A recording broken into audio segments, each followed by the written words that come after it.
ሰላም እዝነትና ርህራሄ በሁላችን ላይ ይሁን። ውድ የዚህ ቪዲዮ ተከታታዮች እንዴት አላችሁ? እኔ በጣም ደህና ነኝ። ዛሬ የምንመለከተው ለጉዞ የሚያስፈልጉን ቁሳቁሶችን ነው። አብራችሁኝ ነው።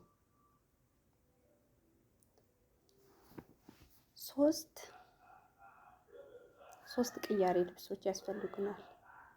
ስስ ቢሆኑ ይመረጣሉ። ወደ አረቡ ሀገራቶች ሙቀታማ ስለሆነ ስስ ቢሆኑ ይመረጣሉ።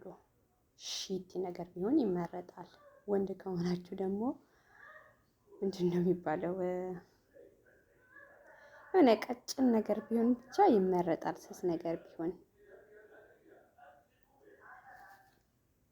በሁለተኛ ደረጃ የሚያስፈልገው ነገር የውስጥ ልብሶች በዛ አድርጋችሁ ብትይዙ ይመረጣል። ማለት ቋንቋ እስከምትለምዱ ድረስ ትንሽ ስለሚያስቸግር አምጡልኝ ራሱን ለማለት ትንሽ ስለሚያስቸግር በርከት አድርጋችሁ መያዝ ይጠበቅባችኋል ማለት ነው። ሴት ከሆናችሁ ደግሞ 2 ወይንም 3 እሽግ ሞዲስ ያዙ። የፀጉር ሻምፖ፣ ዶደራንት፣ የጥርስ ብሩሽ ከነሳሙኑ፣ አንድ ነጠላ ጫማ። ያ ነጠላ ጫማ የማያንሸራትት መሆን አለበት እና በውስጥ ደግሞ ውሃ ከገባበት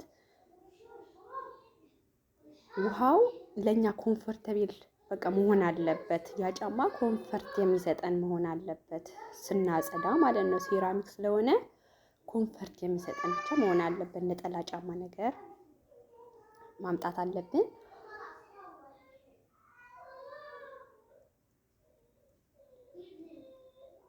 የፀጉር ቅባት፣ ቫዝሊን፣ የፀጉር ማበጠሪያ ትንሽ ፀጉራችሁ የሆነ ከበድ ማለት ይሄ ብዛት በጣም ያለው ከሆነ እናንተ የምትጠቀሙት ይሄ ማበጠሪያ ከሆነ ማበጠሪያ ማምጣት አለባችሁ። አይ ሙሹጥ የምትጠቀሙ ከሆነ ደግሞ በሙሹጥ ማበጠር የምትችሉ ከሆነ ሙሹጥ ማምጣት ይጠበቅባችኋል። ማበጠሪያ እንደ አረብ ሀገሮች አብዛኞቹ አይጠቀሙም። ማለትም ፀጉራቸው ለስላሳ ስለሆነ አይጠቀሙትም።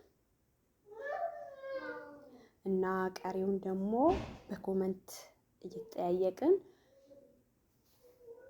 ምንወያየው ይሆናል።